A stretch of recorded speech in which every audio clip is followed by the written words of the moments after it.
Welcome to the channel Mystic Tarot. ये monthly reading है, साल का आखिरी महीना है दिसंबर, और लियो सन मून और असेंडेंट लोगों के लिए है। और हम देखते हैं कि इस महीने में क्या सिचुएशन का सामना करना पड़ेगा लियोस को। मेरे पास एडवाइस के 2 कार्ड्स हैं जो कि करियर से रिलेटेड मैटर्स के ऊपर हमें एडवाइस देंगे, और 2 कार्ड्स हैं मेरे पास एडवाइस के जो कि रिलेशनशिप के हवाले से हमें गाइडलाइंस देंगे for Leo people, Leo sun moon and ascendant. अच्छा जी, स्टार्ट करते हैं विद द रिलेशनशिप, और करियर से के बारे में जो कार्ड्स हैं वो मैं एक साइड पे कर देती हूँ। अच्छा, यहाँ पे ऐसा है कि पहली बात तो ये कि लियोस जो हैं इस टाइम पे बहुत ज़्यादा अफेक्टेड नज़र आ रहे हैं जुपिटर की मौजूदगी से। और जुपिटर जो है वो अभी बेहतर तो हो गई है उसकी सूरत हाल, लेकिन इतनी बेहतर नहीं हुई कि वो हमें कोई अच्छे पॉजिटिव रिजल्ट्स दे सके। और इसके लिए महीने के आखिर तक का इंतज़ार करना, यानी दिसंबर के एंड तक का इंतज़ार करना हमारे लिए बहुत ज़रूरी होगा। एक बात। दूसरी बात ये कि चूँकि अभी ये पहले तो मैं एक्सप्लेन कर रही हूँ आपको रिलेशनशिप के लिए, तो दूसरी बात ये कि सैटर्न की जो मौजूदगी है, चूँकि वो आपके छठे घर में है इस टाइम पे, अगर आप लियो असेंडेंट है तो चांसेस आर देयर कि जिनसे भी आपके ताल्लुकात हैं, किसी भी नौइयत के ताल्लुकात हैं, वहाँ पे कुछ ना कुछ बदमज़गी, नाराज़गी, खफगी, मिसअंडरस्टैंडिंग्स, ऊपर से मोर ओवर ये कि इस टाइम के ऊपर मरकरी जो है वो टोटली कंबस्ट हुआ है, तो वो भी चीज़ ऐड ऑन कर रही है इस बात पे कि आपकी कम्युनिकेशन स्किल्स जो हैं, आपने कुछ और कहा, अगलों ने कुछ और सुना, उन्होंने जो कहा आपको कुछ और लगा, और फिर एक बदमज़गी किसी कैफियत बन गई। सो ये सारी सूरत हाल जो है ये अभी मौजूद रहेगी दिसंबर के महीने में, ख़ास तौर पे 3rd वीक ऑफ दिसंबर तक। एक बात। दूसरी बात ये कि मार्स की पोजीशन भी तब तक जाते जाते बेहतर होगी, जो कि आपके लिए लकी प्लैनेट है, और डेफ़िनेटली आपको उससे जो फ़वाइद मिलेंगे वो भी अलहदा से काउंट होंगे। लेकिन यहाँ पे उस वक्त तक क्या किया जाए, जब तक ये सूरत हाल जो है वो डिफ़िकल्ट है, तब तक क्या किया जाए, असल क्वेश्चन जो है वो ये बनता है। उसका जवाब टैरो आपको ये दे रहा है कि आपने जो रिलेशनशिप स्टार्ट किया है, या जिस भी रिलेशनशिप के बारे में आपको जवाब चाहिए है, और अगर वहाँ कोई खफगी और नाराज़गी हुई है, तो वो रिलेशनशिप जो है वो आपने ख़ुद से स्टार्ट किया हुआ है, या ये कह लें कि आपकी अपनी चॉइस थी, ठीक है, एक अपनी अट्रैक्शन है उस पर्सन की आपकी तरफ जो कि आपको महसूस होती है। और ये बिल्कुल मुमकिन है कि आपको समझ भी नहीं आ रही कि why you are attracted towards that particular person, या इतना लेवल ऑफ अट्रैक्शन क्यों है, ठीक है। तो बेहतर ये होगा कि इस टाइम पे, जबकि हमारे पास यहाँ पे मून का कार्ड और डेविल का कार्ड मौजूद है, सो बेहतर ये होगा कि आप अपने मामलात को बैलेंस करके चलें।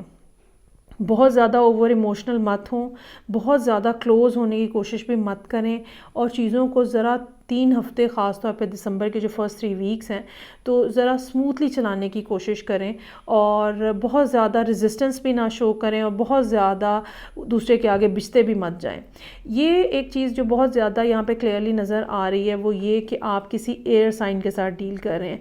यहाँ पे एयर साइन को रिप्रेजेंट करते हुए 3 कार्ड्स हैं बेसिकली, जो कि ये साबित कर रहे हैं कि आप कहीं ना कहीं एयर साइन के साथ डील कर रहे हैं। ये लिब्रा भी हो सकता है, ये जेमिनी भी हो सकता है, और ये एक्वेरियस भी हो सकता है। सो देयर इज़ समवन जिसके चार्ट के अंदर एयर की प्रेजेंस बहुत ज़्यादा है, और आप उनके साथ जो हैं आपके कुछ ना कुछ मामलात जो हैं वो चल रहे हैं। और इसमें सबसे ज़्यादा ज़रूरी ये बात है कि चीज़ें जो हैं जब तक आप स्मूथली नहीं चलाएंगे, कंट्रोल्ड मैनर में नहीं चलाएंगे, नॉट इन द सेंस कि आप दूसरे पर्सन को कंट्रोल करना शुरू कर दें, बल्कि कुछ ना कुछ ऐसी बातें जो कि कन्फ्यूजन का, बदमज़गी का बायस बन रही हैं, उनको अवॉइड करने के लिए ज़रूरी है कि आप अपने बिहेवियर को कंट्रोल करें। बिल्कुल इस तरह के इम्कानात नज़र आ रहे हैं जहाँ पे थोड़ी लेस कम्युनिकेशन आप लोगों की होनी चाहिए, और अगर आपने ख़ुद से ये बात नहीं की तो चांसेस आर देयर कि कोई ना कोई मामला इस तरह से ख़राब हो कि वैसे ही बातचीत कुछ ना कुछ कम हो जाए। एक दूसरी बात जो बहुत ज़्यादा इम्पॉर्टेंट है रिलेशनशिप के हवाले से, वो मून का कार्ड है। आप ज़हनी तौर पे कुछ उलझे हुए हैं, कुछ डरे हुए हैं, कुछ परेशान हैं, कोई ना कोई बात इस तरह की मौजूद है जो कि सबकॉन्शियसली आपको तंग कर रही है। ये बात जो है इस पर्सन के हवाले से है, या ये बात इस रिलेशनशिप के हवाले से है, या ये बात किसी और वजह से है और उसका इफ़ेक्ट जो है वो आपके रिलेशनशिप पे हो रहा है। सो कोई ना कोई बात इस तरह की है जो कि सबकॉन्शियसली आपको तंग कर रही है। आपको चाहिए कि आप अपने आप से सवाल करें कि आपको कौन सी बात तंग करती है, क्या बात परेशान कर रही है। फिर उसके हिसाब से आप हर एक के लिए इंडिविजुअली ये बात की जा सकती है कि आपको क्या करना चाहिए और कैसे इस मामले को टैकल करना चाहिए। काम जो है वो यहाँ पे इस किस्म का है जो कि आपको मजबूर किए हुए है कि आप उसके ऊपर अपनी ज़्यादा अटेंशन रखें। एक ये भी रीज़न हो सकती है कि बैक ऑफ द माइंड आपको ऊपर काम का प्रेशर है जिसकी वजह से आप रिलेशनशिप को ठीक से देख नहीं पा रहे हैं, समझ नहीं पा रहे हैं। लेकिन की इसके अंदर यही है कि अपनी स्पीड जो है वो स्लो रखें और बहुत ज़्यादा घुलने मिलने की ज़रूरत नहीं है और बिल्कुल डिटैच होने की ज़रूरत नहीं है। एक मॉडरेट अंदाज में चीज़ों को आगे बढ़ाने की ज़रूरत है। मसला यहाँ पे ये आता है कि आपका दिल चाहता है कि आप फ्रीली बिल्कुल जो है वो रिलेशनशिप के अंदर जंप इन हो जाएं। अभी ऐसा करना जो है वो इतना ज़्यादा शायद पॉसिबल नहीं होगा। बहरहाल आपको दिसंबर के 3rd वीक तक वेट करना चाहिए। अच्छा, अब इसमें एडवाइस का कार्ड, पहला कार्ड तो ये है, कॉन्फिडेंस इज़ योर की टू सक्सेस। परेशान होने की ज़रूरत नहीं है, घबराने की ज़रूरत नहीं है। अगर थोड़े दिनों के लिए बातचीत बंद होती है उसके ऊपर भी परेशान होने की ज़रूरत नहीं है। चीज़ें स्मूदन आउट हो जाएंगी। अपने ऊपर, अपने एबिलिटी के ऊपर, अपनी पर्सनैलिटी के ऊपर, अपने चार्म के ऊपर आपको कॉन्फिडेंस रखने की ज़रूरत है। दूसरा कार्ड जो है वो ये है, your commitment is being tested. अब आपने जिस भी पर्सन के साथ आपके जो उनसे भी ताल्लुकात हैं, चाहे वो इंटीमेट रिलेशनशिप में या नॉन इंटीमेट रिलेशनशिप है, आपने जिस भी पर्सन से जो भी बात की है इन द सेंस के किसी भी रिलेशनशिप के हवाले से और जो भी कमिट किया है, ठीक है, आपकी वो कमिटमेंट टेस्ट होगी। ये बात याद रखिएगा। अब अगर आपने किसी को बहुत यकीन दिलाया है कि जी आपको जब भी कोई प्रॉब्लम होगा मैं आपकी हेल्प करूँगा या हेल्प करूँगी, ये बात टेस्ट होगी। सो बी माइंडफुल अबाउट दैट।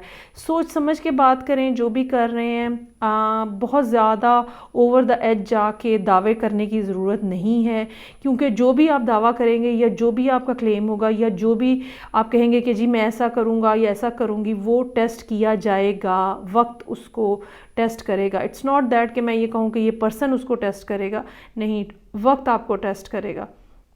सो बहुत बड़े बड़े बोल मत बोलिएगा। ये बात जो है इसमें बहुत ज़्यादा इम्पॉर्टेंट है। अच्छा जी, अब हम आ जाते हैं करियर के हवाले से। करियर के जो मामलात हैं उसमें कुछ लोगों के लिए तो सूरत हाल ऐसी नज़र आ रही है कि कहीं ना कहीं आपका कुछ मामला ऐसा है जिसके बारे में डिसीजन आना है। ये अगर आपकी कोई जॉब है और तो कोई हायर अथॉरिटी ने आपके लिए फ़ैसला देना है। अगर ये आपका अब्रॉड जाने का कोई मामला है, ठीक है, और वहाँ से आपके डॉक्यूमेंट्स नहीं आ रहे, कुछ ना कुछ उसके बारे में फ़ैसला होना है। अगर आपने कोर्ट के अंदर कहीं कुछ अप्लाई किया हुआ है और तो उसके बारे में फ़ैसला होना है। सो कहीं ना कहीं कुछ ऐसी बात मौजूद है जो कि कोर्ट, लॉ, अथॉरिटी से रिलेटेड है। अच्छा, इस तरह की अगर सिचुएशन आपकी ज़िंदगी के अंदर है तो यकीन रखें कि ये भी रिज़ॉल्व होते होते दिसंबर का एंड आ जाएगा, जब तक जुपिटर की पोजीशन जो है वो बेहतर नहीं होती। मीनवाइल तब तक आपको अपने आप को मेंटेन करने की ज़रूरत है, अपने बैलेंस को मेंटेन करने की ज़रूरत है, चीज़ों को स्लोली ग्रेजुअली चलाने की ज़रूरत है। कहीं ना कुछ लाइबिलिटीज़ हो सकती हैं जो कि आपके ऊपर हों।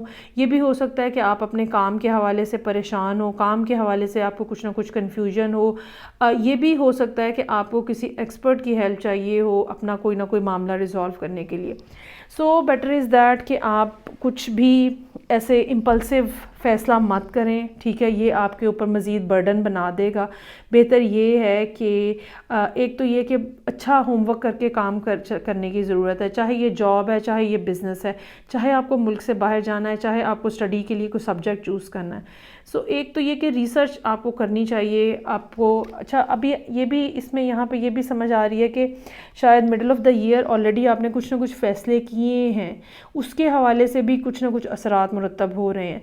लेकिन अगर आपको पॉजिटिव रिज़ल्ट्स चाहिए तो आपको दिसंबर के फर्स्ट 3 वीक्स में एक पुरसुकून अंदाज में चीज़ों को चलाना होगा। ये जो इम्पल्सिवनेस है, बस जंप लगा दो, हर चीज़ को बस कर दो स्टार्ट बगैर सोचे समझे, इस चीज़ को आपको कंट्रोल करने की ज़रूरत है। देयर इज़ समथिंग जो कि हिडन है, देयर इज़ समथिंग जो कि रिस्ट्रिक्टेड है, ये भी तब तक आपके लिए अपलिफ्ट हो जाएगा। इसमें एक बात जो है वो 4 दिसंबर का इक्लिप्स का भी फैक्टर हो सकता है, क्योंकि ये आपके 4th हाउस में लग रहा है। सो जो भी एसेट्स हैं घर के हवाले से, चीज़ों के हवाले से, वो भी अंडर क्वेश्चन जो है वो आ सकते हैं। कुछ लोगों के लिए ये भी हो सकता है कि घर के कुछ मामलात हैं, घर से मेरी मुराद होम नहीं है, हाउस लेवल के, तो उसके हवाले से कुछ मामलात हैं जो कोर्ट के हवाले से, जिसमें कोर्ट का कुछ ना कुछ लेना देना है, तो वहाँ पर भी परेशानी या कुछ फ़िक्रमंदी के आसार जो हैं वो नज़र आते हुए हो सकते हैं, और अल्टीमेटली आपको किसी लॉयर को भी कांटेक्ट करना पड़ सकता है। अच्छा जी, इसमें जो 2 कार्ड्स आपकी एडवाइस के हैं, कॉम्प्लेसेंसी का कार्ड है। चाहे हालात अभी मुश्किल हैं, चाहे आपको मामलात समझ नहीं आ रहे हैं, चाहे आपको ये लगता है कि चीज़ें ख़त्म हो रही हैं, चाहे लॉसेस हैं, चाहे लाइबिलिटीज़ बहुत ज़्यादा हैं आपके ऊपर, लेकिन अभी भी मामला ख़त्म नहीं हुआ, अभी भी ये एंड नहीं है। It's not end of the life. दोबारा से चीज़ें खिलेंगी, दोबारा से खुशियाँ आएंगी, दोबारा से सब कुछ होगा। और अभी जबकि बड़ी एक सैड सी सिचुएशन नज़र आ रही है आपके अराउंड, ठीक है, इसके बावजूद अगर आप गौर करेंगे तो आपकी ज़िंदगी के अंदर कुछ ना कुछ पॉइंट्स ऐसे हैं जहाँ पे आपको पास ग्रेटिट्यूड भी होना चाहिए, शुक्र भी अदा करना चाहिए। आपको पता होना चाहिए कि यहाँ पे आपको कितना ज़्यादा एज है। कहीं ना कहीं मामलात ऐसे हैं जहाँ पे कुछ ना कुछ खुशी का बायस है आपकी ज़िंदगी के अंदर, उसके ऊपर गौर करें आप। सो ये थी रीडिंग जो कि लियो, सन, मून और असेंडेंट लोगों के लिए थी। आई होप आपको अच्छी लगी होगी। फीडबैक का मुझे इंतज़ार रहेगा। मैं आपसे नेक्स्ट रीडिंग के साथ फिर मिलूँगी, तब तक के लिए खुदा हाफिज़।